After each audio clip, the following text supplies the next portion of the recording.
Hey everybody, it's Carrie Clark with SpeechAndLanguageKids.com and the Speech Therapy Solution.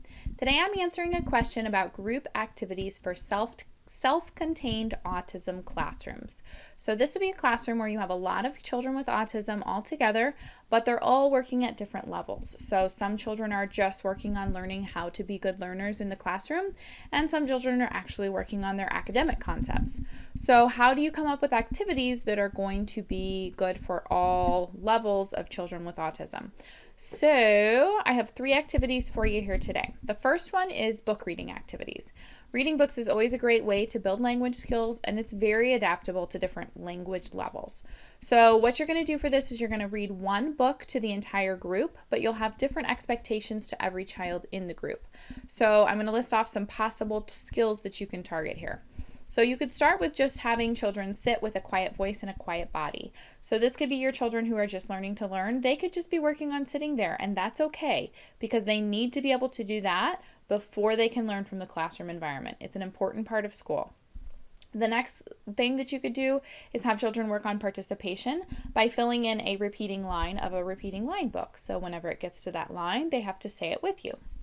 You can ask children some basic questions, like having them point to something or imitate an action from the book. That would be, I'm sorry, I said ask questions, but I meant following directions. Follow basic directions. You can also have them answer basic questions about the story or about the pictures, and those could be yes/no questions or WH questions, depending on what you're working on.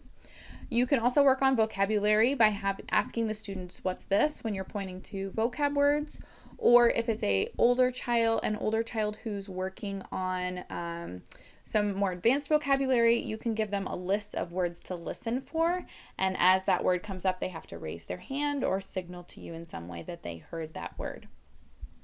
Finally, if you have students that are working on speech sounds, you can have them repeat certain words or phrases from their target sound that have their target sounds in them. So you can do that to work on speech. Okay, so that's book reading activity. The next one is cooking activities. So what you're going to do is you're going to make a visual recipe with enough steps that everyone can participate, which may mean that you would have to divide the class up into 2 groups if you need to. Otherwise, you can try it with the whole group. But you're going to target skills that are related to making that recipe. So for some children, that's just going to be tolerating hand-over-hand assistance to do the activity and help with the recipe, or just staying with the group. You may have some kiddos that are working on following those simple directions, like the visual and the written directions from the recipe. So maybe it's stirring or dumping or pouring, any of that kind of stuff. You can ask children questions about what's going on and what's happening with the recipe. You can also work on recalling and sequencing events in this activity. So once you get done, you would have those kiddos who are working on sequencing tell you what steps were completed to complete the recipe and what order they did them in. And then finally, once you've made your food and you have this new food in front of them, you can work on tolerating touching, tasting, or eating that new food. So depending on the level of tolerance that that child has, you just work on getting them to tolerate that new food in a slightly bigger, manner than what they're used to. So that's cooking activities. And then finally, we have sensory activities. So you're going to bring in a sensory heavy activity that everyone can participate in. So this might be a box full of dried beans and you hide little objects inside.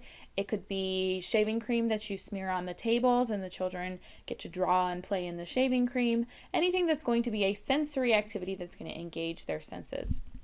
So for this, some of your kiddos are just going to be working on tolerating hand-over-hand assistance to tolerate that sensory activity, and then also staying with the group throughout the activity. You're going to have some kiddos that are working on following directions with that sensory medium. So maybe they are pouring beans or scribbling in the shaving cream, lost the word there.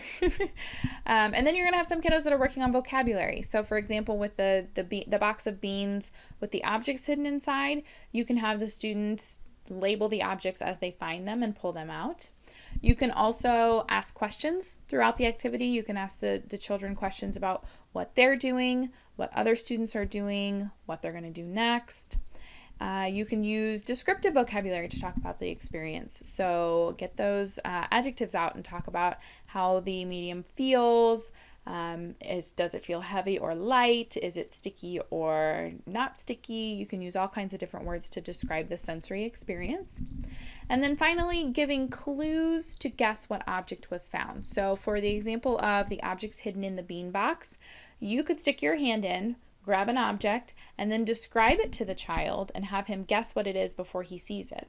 And then likewise, you can flip it around and have the student describe an object to you before he pulls it out of the beans. So those are my activities. We've got sensory, cooking, and book reading. If you need some more ideas for children within self-contained autism classrooms, or if you have any other questions, you can leave those below in the comments and I'll get back to you as soon as possible. Thanks so much for watching and have a great day.